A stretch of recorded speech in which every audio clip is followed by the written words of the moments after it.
Good Sunday morning. Something rare happened in Washington this week. Both Democrats and Republicans declared victory after voting for the same exact bill.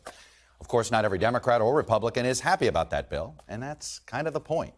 Both sides had to make concessions. It's called compromise. It's what politics is supposed to be, the art of the possible.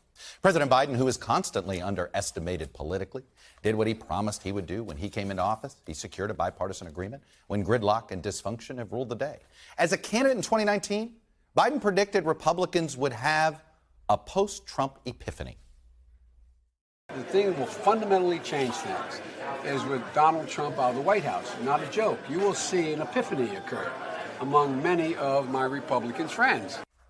And while epiphany may be a strong word, Republicans haven't exactly stopped embracing former President Donald Trump. But Biden does seem aware of the deal he cut with swing voters. He's tried to bridge the divide when it was possible, and his bipartisan list of accomplishments are starting to stack up. From the infrastructure bill to the CHIPS and Science Act to even gun safety legislation protecting same-sex marriage. It is also notable that President Biden praised House Speaker Kevin McCarthy, who emerged stronger this week after also being constantly underestimated politically. McCarthy managed to use the threat of a debt default and the leverage of his razor-thin majority to force the White House to negotiate a deal. And more than two-thirds of House Republicans agreed to it. He didn't lose his speakership, even though 71 Republicans didn't sign on to the deal, and at least one Republican, Congressman Chip Roy, who of course was a skeptic of McCarthy as Speaker, called it a turd sandwich. In the end, more Democrats than Republicans voted to pass the bill in both chambers.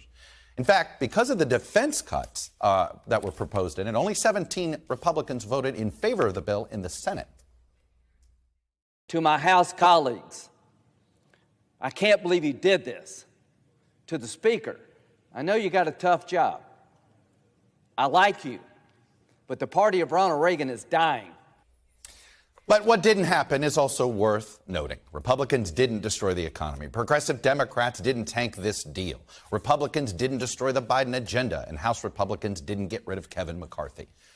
They walked away with a pretty modest $1.5 trillion in projected savings, and that's on the most optimistic end of the spectrum. So with the threat of default now gone until the next election, President Biden believes he has an accomplishment he can now run on in 2024. I know bipartisanship is hard, and unity is hard, but we can never stop trying. Because in moments like this one, the ones we just faced, where the American economy and the world economy is at risk of collapsing, there's no other way. Thanks for watching our YouTube channel. Follow today's top stories and breaking news by downloading the NBC News app.